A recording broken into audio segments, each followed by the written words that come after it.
Kasama ko po siya ngayon. Andito po kami sa venue. Andiyan kayo? O sige, pupunta ako dyan ngayon. Ang susunod na programa ay rated PG. Ito ay nangangailangan ng patnubay at gabay ng magulang para sa mga batang manunood.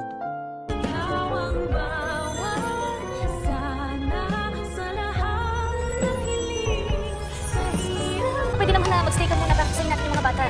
Sige na, para kay Lolo.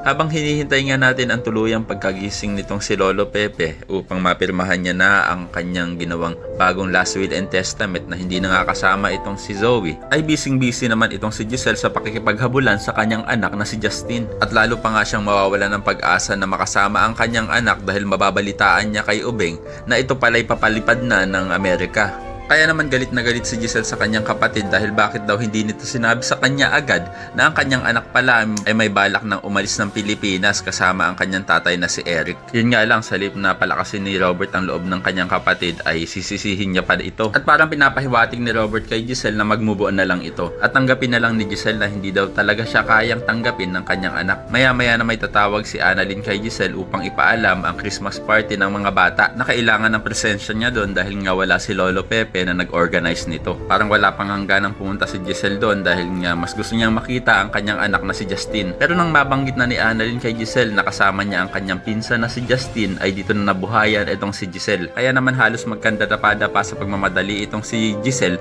upang maabutan niya ang kanyang anak doon kasi baka magbago ang isip nito at umalis bigla. Sana nga ay tuluyan ng lumambot ang puso ni Justin para sa kanyang ina na nananabik na sa kanya. Pero gagawa pa rin talaga ng paraan si Annalyn upang pigilan ang pag-alis ng kanyang pinsan. Nang ginagawa naman daw nilang pagdalo sa children's party ay para sa kanilang lolo. Kaya naman ko isa ka rin sa mga umaasang sana tuluyan ng magkasundo ang mag-inang Giselle at Justin ay pakilike ang video na ito and don't forget to subscribe. Thanks for watching and see you next time. Bye-bye.